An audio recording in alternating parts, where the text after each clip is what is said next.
sobre la autoconciencia, que claramente es un eje central de todos los programas, de los programas no solo de mindfulness, de los programas de compasión también, de los programas de inteligencia emocional y también del programa Calma. De hecho, la C es la C de la toma de conciencia.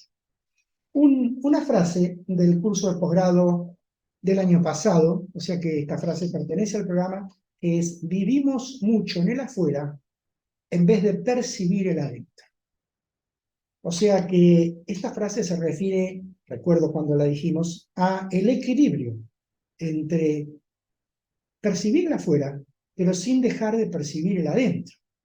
Percibirnos a nosotros mismos como eje principal, sin estar perdiendo la percepción de lo que ocurre afuera, ni tampoco la percepción de cómo nos ven los demás, ¿no? Y eso es a lo que nos vamos a referir hoy.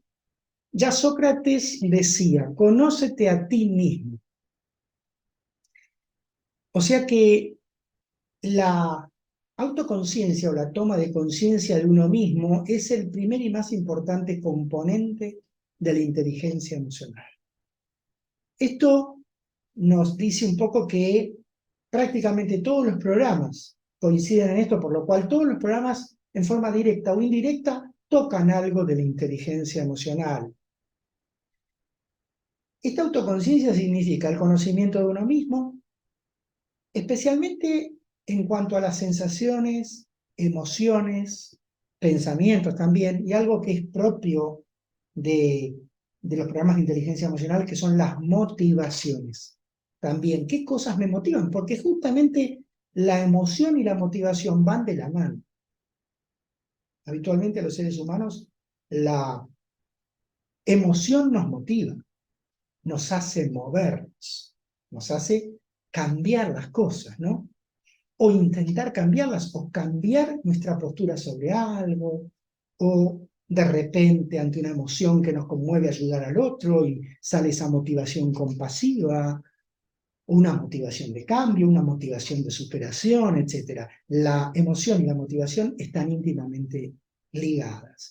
También la autoconciencia implica el conocimiento de los valores personales, tema también que tiene que ver con Calma. Calma también habla de los valores personales, si ustedes recuerdan.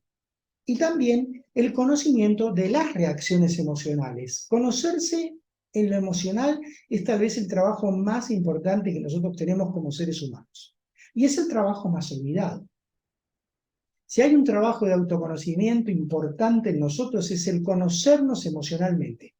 El poder hasta casi definirnos emocionalmente. Yo soy así, de esta manera, de esta otra, y ante determinadas circunstancias reacciono así, pero ante estas otras reacciono de esta manera. Eso habla de un conocimiento, de un autoconocimiento bastante importante. Para Daniel Goleman, uno de los pioneros de la inteligencia emocional, la autoconciencia es la capacidad de comprender nuestras emociones y los efectos en nuestro desempeño. O sea, cómo las emociones generan o afectan nuestro comportamiento. Según las investigaciones, y de hecho también esto es tomado por ahí de Tasha Eurich, que es una de las que escribe en el libro de autoconciencia de Harvard Business Review, que lidera como editor Daniel Goleman, dividen a la autoconciencia en dos. Una es la autoconciencia interna y la otra es la autoconciencia externa. Simplemente una forma didáctica como para poder entenderla mejor. La autoconciencia interna tiene que ver con cómo sentimos y vemos nuestros valores, nuestras aspiraciones, nuestras motivaciones, nuestras pasiones, y cómo las encajamos o las hacemos encajar en nuestro entorno, y cómo influyen en nuestras reacciones. O sea, esto incluye no solo valores, motivaciones, pasiones, sino pensamientos, sensaciones, sentimientos o emociones, tomándolo como sinónimo, comportamientos, conocer nuestras fortalezas y nuestras debilidades personales. Es un tema fundamental y que habitualmente no las conocemos completamente. Y esto está publicado que correlaciona con una mayor sensación de control y felicidad. O sea, con una mayor sensación de un mejor autoconcepto, sentirse más en bienestar. Y la autoconciencia externa es poder tener la capacidad de entender cómo nos perciben los demás. O sea, ser conscientes de cómo los demás nos ven, para poder relacionarnos con ellos de una manera mejor y para poder encaminar nuestros esfuerzos para un beneficio común. Evidentemente, si tiene que ver con cómo nos perciben los demás, claramente esta parte de la autoconciencia, la externa, está más en relación con la empatía. Cuando yo empatizo con las otras personas, puedo llegar a entender y hasta casi sentir cómo me ven a mí. Y eso me permite entonces tener un concepto mucho más completo de mí mismo y poder liderar un grupo de una manera más compasiva, de una manera mucho más, digamos, con amabilidad y tratando de relacionarme con cada uno de acuerdo a sus necesidades, aprovechando las fortalezas del otro, tratando de ayudar a superar las debilidades, etc., ¿no? O sea, ¿cómo nos perciben los demás? Ser conscientes de cómo nos perciben los demás. Estas son las dos grandes alas, digamos así, de la autoconciencia. La autoconciencia interna, la autoconciencia externa. ¿Cómo me veo a mí mismo? ¿Cómo me percibo a mí mismo? ¿Y cómo entiendo que los demás me perciben a mí? Tasha Eurich, esta autora, haciendo con su equipo observaciones en muchos profesionales en diferentes empresas con altos cargos, pudo dividir en 4 arquetipos de autoconciencia a las diferentes personas, principalmente líderes y empleados de rango medio para arriba, ¿no? Esto se hizo en ese tipo de profesionales. Y describió 4 tipos de arquetipos. El arquetipo consciente es aquella persona que tiene una autoconciencia interna alta y una autoconciencia externa alta también. O sea que es una persona que tiene claro quién es y además recibe el feedback de los demás sin que eso le moleste o se sienta amenazado y es consciente de la imagen que los demás tienen de él o de ella. Sería el arquetipo más acomodado, el arquetipo que mejor puede desempeñar el liderazgo. El arquetipo introspectivo es aquel que tiene una autoconciencia interna alta, pero tiene una autoconciencia externa baja. O sea que tiene claro quién es, cómo se percibe, pero no recibe bien el feedback de los demás. O sea que no recibe claramente ni le da importancia a cuál es la imagen que los demás tienen de él o de ella. Claramente tiene que desarrollar más la autoconciencia externa, ¿no? El arquetipo complaciente es aquel que tiene la autoconciencia interna baja y la externa alta, o sea que es más consciente de la imagen que los demás tienen de él y por eso accede mucho más a todo lo que le piden. O sea, es un arquetipo que permite más concesiones, es más permisivo, actúa más a favor de lo que le dicen los demás, sin tener en cuenta lo que él realmente o ella consideran importante como fortalezas para poder dirigir. Y el arquetipo buscador es aquel que está en peor posición para liderazgo. Tiene una autoconciencia interna baja y una autoconciencia externa baja, por lo cual no está seguro de sí mismo, ni tampoco registra conscientemente el feedback que le dan los demás, de cómo lo ven, y se siente más amenazado. Y este es el que, por lo menos, es el que está en peor posición para liderar grupos. Yo las invito a que esto lo tomen en cuenta y que a lo largo de su vida de repente vean los diferentes grupos en donde estuvieron, el que ejercía el liderazgo, en qué arquetipo por ahí encajaban, ¿no? En qué arquetipo fiteaba, o sea, estaba más representado. Y a la vez también las invito a que ustedes mismas puedan en algún momento plantearse, cuando hayan tenido posiciones por ahí de liderazgo, de conducción, en qué arquetipo por ahí se ubicarían, ¿no es cierto? Es muy importante empezar a tener conciencia de justamente, de la conciencia interna y de la conciencia externa. Esperen que me quedé. Ahí está, ¿estoy bien? Sí.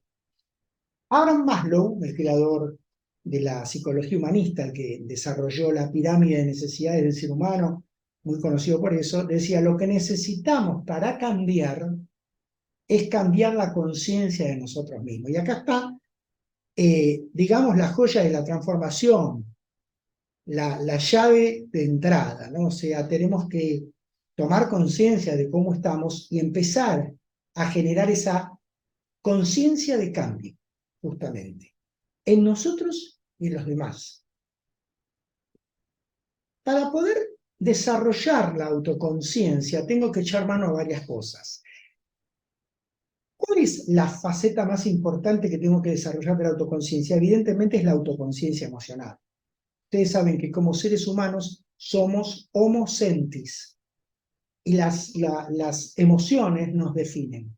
Entonces, si yo puedo lograr de conocer mis emociones y mi respuesta, puedo llegar a tener un mejor autocontrol, otra de las características de lo que es la reeducación emocional, y poder tener una mejor, o sea, llevar adelante mejor mi liderazgo, tener motivaciones mucho más ordenadas con lo que es mi grupo o relacionadas con mi grupo, y también tener una mejor inteligencia social, empezar a relacionarme en forma mucho más sana con el grupo. Para poder entonces comenzar a desarrollar autoconciencia, esta piedra fundamental de todos los programas, primero tengo que desarrollar la autopercepción, tengo que abrirme a la autopercepción consciente. Tratar de, cuando percibo algo de mí, si de repente percibo que estuve demasiado irónico, demasiado irritable, demasiado pasivo, lo que sea, no dejarlo pasar.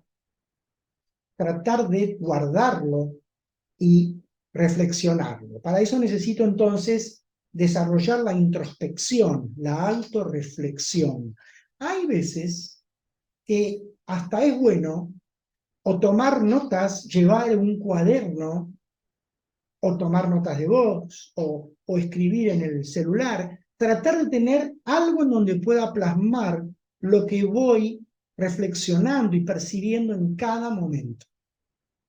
Porque es ahí, en ese momento, donde está la riqueza, y tenerlo escrito o una nota de voz me permite después seguir reflexionando y hacer lo que se llama, que es el tercer paso, la autoevaluación. Evaluar cuáles son mis condiciones y cómo puedo mejorar lo que está para mejorar, y mejorar también lo que ya tengo, lo que tengo como características favorables. Entonces, autopercepción, introspección y autorreflexión, autoevaluación.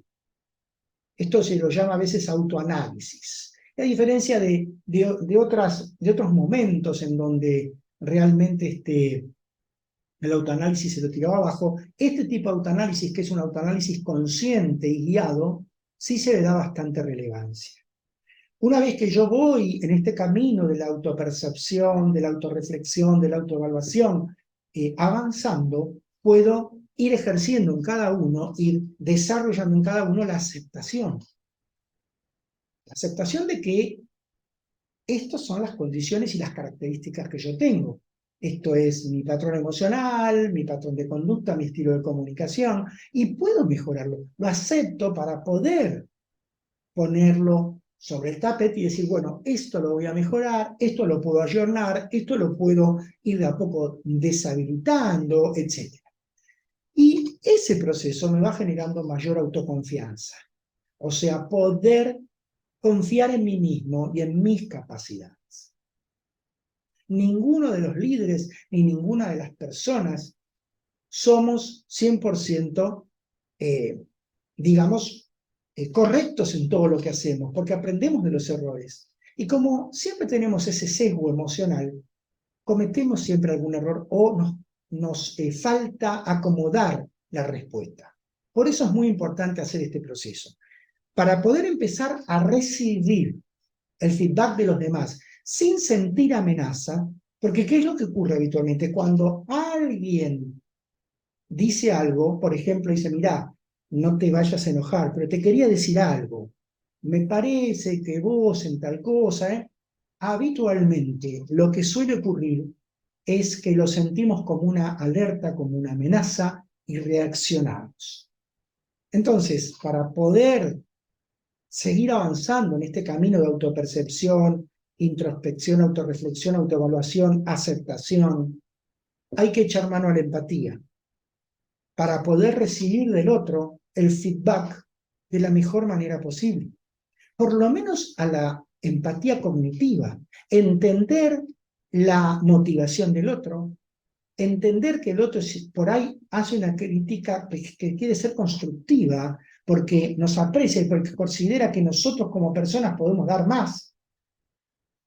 Y de esa manera comprender y evaluarlo como una posibilidad.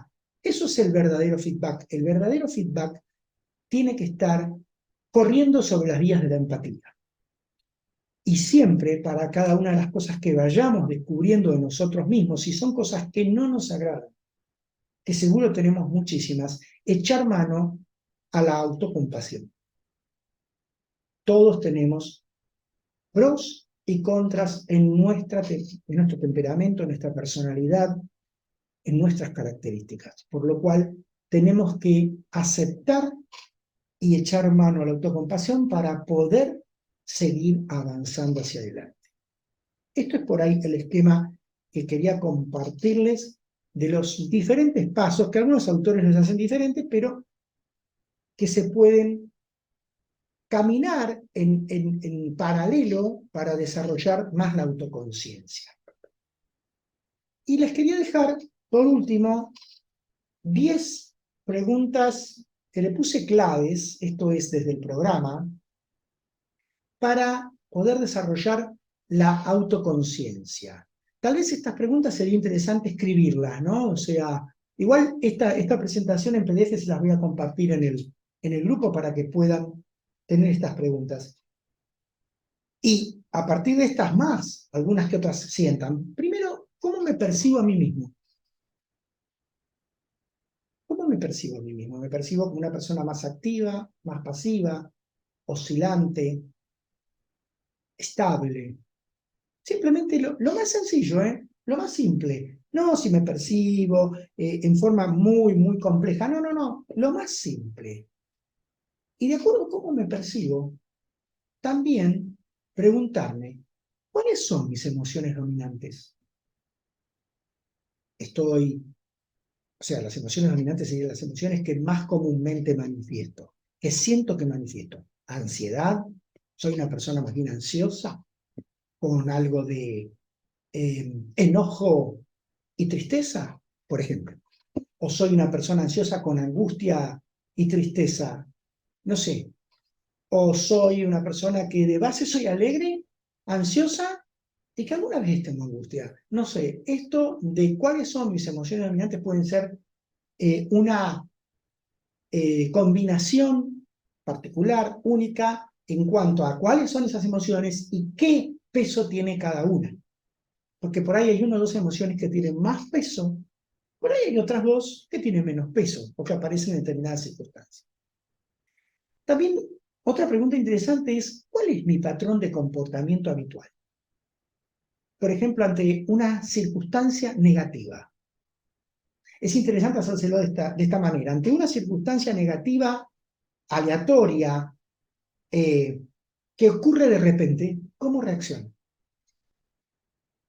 Ante una circunstancia negativa que se desarrolla durante un tiempo y que genera una presión, ¿cómo reacciono? Ante una circunstancia positiva también, ¿cómo reacciono en agudo, por decirlo así, y cuando esa circunstancia es sostenida? O sea, empezar a preguntarnos qué patrón de comportamiento tengo habitualmente, porque está todo relacionado. Y otra cosa que está muy relacionada, ¿cómo me comunico? ¿Soy una persona comunicativa o no?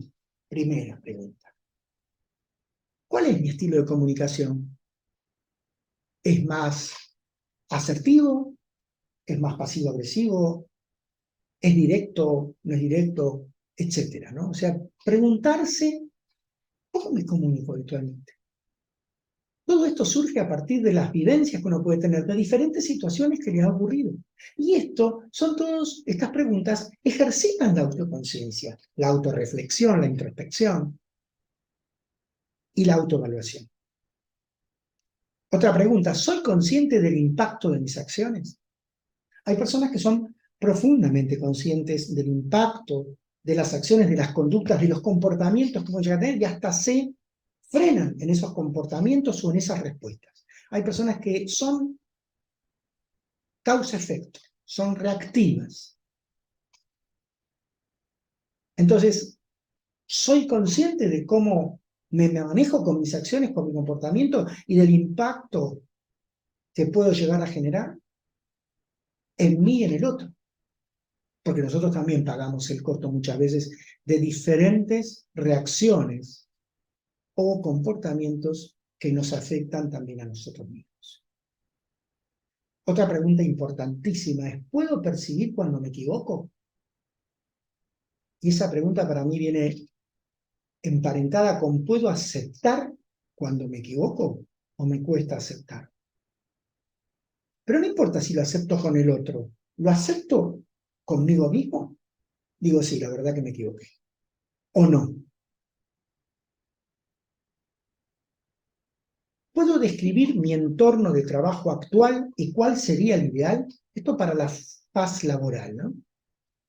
¿Cuál es mi entorno de trabajo actual? Con esto y esto. ¿Y cuál sería mi entorno de trabajo ideal? ¿Cuál sería el gap, la distancia entre el real y el ideal? ¿Y qué puedo modificar para acercarme al ideal en mi entorno de trabajo? Y las últimas tres preguntas tienen que ver con el programa Calma en sí también. No surgen del programa Calma, están en todos los programas de educación emocional. ¿Cuáles son mis necesidades insatisfechas? Dos, tres que sean muy importantes. ¿Cómo sé que son mis necesidades insatisfechas? Porque cuando aparece me generan o me desencadenan emociones de defensa. Sea ansiedad, sea ira, sea enojo, lo que fuere. Me generan tristeza, pérdida, desconexión. Entonces, ¿cuáles son mis necesidades insatisfechas? Aquellas que siento que no las pude satisfacer en mi vida todavía. ¿Cuáles son mis valores nucleares personales? No solo personales, también pueden ser mis valores nucleares profesionales, porque muchas veces están alineados. Hay una lista que está dando vuelta, no está dando vuelta, está justamente dentro de los compendios de los libros de Harvard Business Review, pero que me parece muy poco real de valores. Pero me comprometo a armar una lista que pertenezca a nuestra comunidad, que en realidad sería algunas que voy a nombrar y que las voy a tratar de tirar en el grupo para que cada uno vaya sumando qué le parece valor, ¿no? Y de esa manera podamos armar una lista entre todos. Y lo mismo, preguntarse como último, obviamente el orden no importa, pero sí tratamos de ponerlo en un orden que tenga cierto significado, ¿cuál es mi propósito profesional principal en la vida? Uno, ya no preguntamos, dos, tres propósitos, uno solo, un propósito que tengamos en la vida y un propósito profesional. A veces están alineados, son el mismo. Por ahí ayuda, supongamos. Por ahí puede ser para un profesional del área de la salud, tanto en su vida como en su profesión, ¿no? Entonces, estas preguntas, estas 10 preguntas claves le puse estas 10 preguntas tal vez importantes para la toma de conciencia, para la autoconciencia, me parece que son interesantes para poder preguntarse y de esa manera permitirnos pasar otro escalón más en esto de la autoconciencia. Las emociones negativas intensas absorben toda la atención del individuo, obstaculizando cualquier intento de atender otra cosa. Esto lo dice Daniel Goleman, y tiene muchísima razón. Las emociones negativas, cuando son intensas, cuando son muy fuertes, nos consumen tanta energía atencional que sí, realmente obstaculizan cualquier intento de enfocar la atención en alguna otra emoción más positiva, actividad o lo que fuera.